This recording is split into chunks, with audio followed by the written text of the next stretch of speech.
Young and the Restless 2-week spoilers foresee Adam Newman crashing the party as Billy Abbott vows revenge.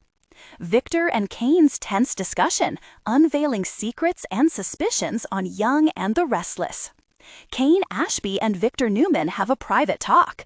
Remember, Kane Ashby said he was going to talk to everybody one-on-one, and Victor says that he and his family are going back to Genoa City, but Kane tries to get him to agree to stay, says he's got a lot planned. Victor thinks Kane is acting like his scheming dad, Colin Atkinson. Then Kane reveals that Colin died 6 months ago, but he had atoned for his life of crime. Victor does apologize and, offer condolences for Kane's loss, but Victor still suspects Kane's company was set up with Colin's dirty criminal money. Kane says it wasn't, and said Colin found out he was dying 6 years ago. Kane says Colin cleaned up his act, gave back what he stole, and he and Colin sold his land in Australia, which apparently was a good bit. They invested all that money in crypto and made a killing. So Kane actually offers Victor all of Dumas's holdings if he will let him take over control of Chancellor, but Victor says no way is that going to happen. Young and the Restless spoilers, Jack and Nikki's concerns, assessing the threat of Kane's ambitions in Genoa City. At the same time, Jack Abbott and Nikki Newman are debating if Victor should be worried about Kane. And of course, Jack knows him well and says he does not think anybody should underestimate Kane.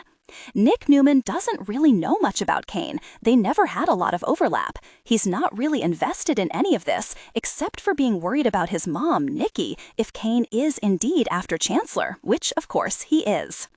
Billy and Sally's investigation, unraveling Kane's past and questioning his motives. Billy gives Sally Spectra a little history lesson on Kane and their intertwined past.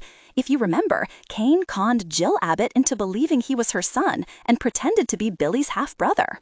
Jack disagrees when Billy tries to tell her that Jill and Catherine Chancellor used to pit him against Kane. It's clear that Jack doesn't remember it that way at all. Kane tells the group that his charade of pretending to be Dumas just got tiring, and he's going back to GC as Kane Ashby. No more Aristotle stuff. And he says the party is a big thank you for all of them for everything he learned from them over the years. To me, that sounds like a big fat lie. This all seems like an elaborate Agatha Christie trap.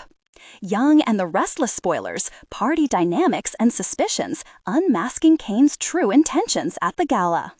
Devin Hamilton is irritated, and Lily Winters runs off, as Kane insists he only used the Dumas name on the invitations because he didn't think anybody would come if he put Kane Ashby on them. Probably accurate.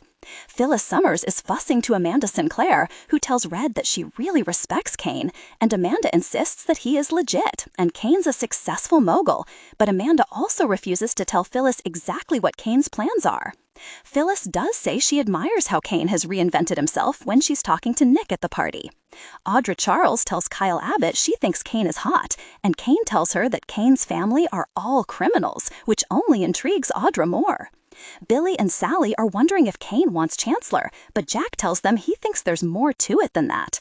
Billy and Jack also wonder if Jill